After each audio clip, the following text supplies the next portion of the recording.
أعوذ بالله من الشيطان الرجيم. بسم الله الرحمن الرحيم.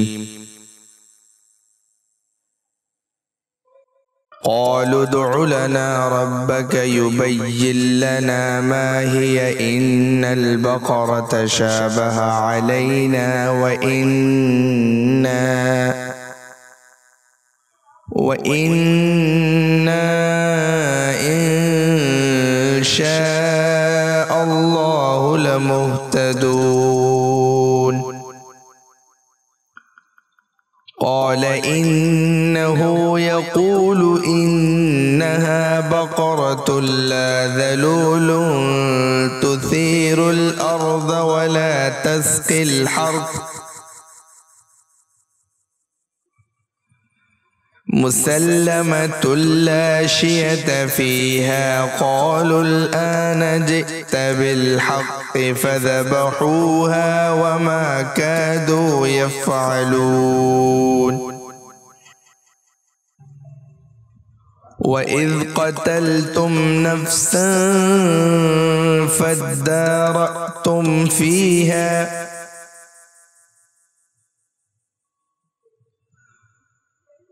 والله مخرج ما كنتم تكتمون. فقلنا اضربوه ببعضها كذلك يحيي الله الموتى ويريكم آياته لعلكم تعقلون.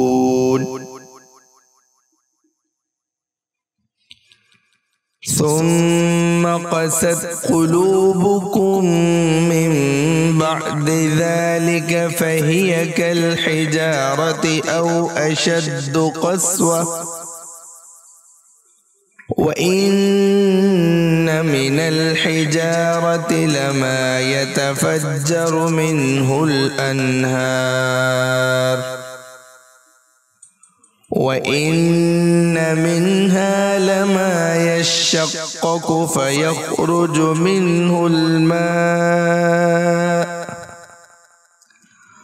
وإن منها لما يهبط من خشية الله وما الله بغافل عما تعملون.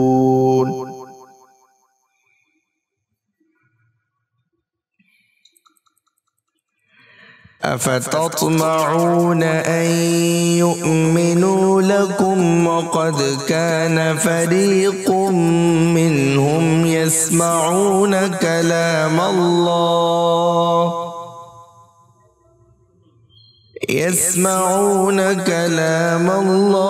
ثم يحرفونه من بعد ما عقلوه وهم يعلمون.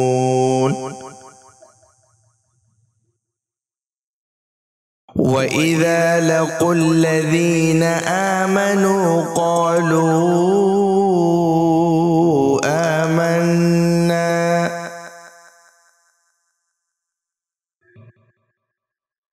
وإذا خلا بعضهم إلى بعض قالوا أتحدثونهم بما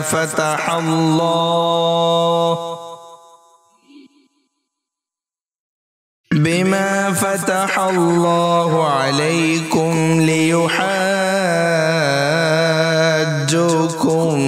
به عند ربكم أفلا تعقلون. صدق الله العظيم.